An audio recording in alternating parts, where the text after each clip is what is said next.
നമ്മൾ പലപ്പോഴും PDF document work ചെയ്യുമ്പോൾ അതിലൊരു പ്രശ്നം എന്നാന്ന് ചോദിച്ചു കഴിഞ്ഞാൽ പല ഡോക്യുമെൻറ്റും പാസ്വേഡ് പ്രൊട്ടക്റ്റഡ് ആയിരിക്കും. അപ്പോൾ പാസ്വേഡ് പ്രൊട്ടക്റ്റഡ് ആയുള്ള ഒരു PDF ഫയൽ പാസ്വേഡ് ഇല്ലാതെ എങ്ങനെ സേവ് ചെയ്യാമെന്നാണ് നമ്മളിപ്പോൾ ഡിസ്കസ് ചെയ്യുന്നത്. അപ്പോൾ ആദ്യമായിട്ട് ഒരു PDF നമ്മൾ ഡൗൺലോഡ് ചെയ്യുക, പാസ്വേഡ് വെച്ചിട്ട് അത് ഓപ്പൺ ചെയ്യുക. അപ്പോൾ അങ്ങനെ ഒരു PDF ഓപ്പൺ ആയതിനു ശേഷം നമ്മൾ Ctrl+P എന്ന് പറഞ്ഞൊരു കമാൻഡ് കൊടുക്കുക, അതായത് പ്രിൻറ്റിംഗ് ഓപ്ഷൻ ഒരു കമാൻഡ് കൊടുക്കുക. അപ്പം നോർമലി ഇതിൻ്റെ ടോപ്പ് ബാറിൽ സെർച്ച് ചെയ്ത് കഴിഞ്ഞ് കഴിഞ്ഞാൽ സേവ് ടു PDF എന്ന് പറഞ്ഞൊരു ഓപ്ഷൻ വരാറുണ്ട്. അങ്ങനെയുണ്ടെങ്കിൽ അത് സെലക്ട് ചെയ്യാം. അപ്പോൾ അതൊരു പ്രത്യേക സ്ഥലത്ത് സേവ് ചെയ്യാം, നമുക്ക് എവിടെ വേണം അവിടെ സേവ് ചെയ്യാം. ആ ഓപ്ഷൻ വരുന്നില്ലാത്തവരെ സംബന്ധിച്ച് മൈക്രോസോഫ്റ്റ് പ്രിന്റ് ടു PDF എന്ന് പറഞ്ഞൊരു ഓപ്ഷൻ ഉണ്ട്, അത് സെലക്ട് ചെയ്യാം. ദെൻ പ്രിന്റ് ഓപ്ഷൻ നമ്മൾ ക്ലിക്ക് ചെയ്ത് കഴിയുമ്പം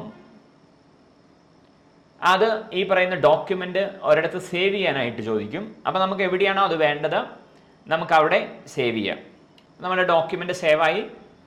ഇനി ആ പറയുന്ന ഡോക്യുമെൻ്റ് ഓപ്പൺ ആക്കി നോക്കുക.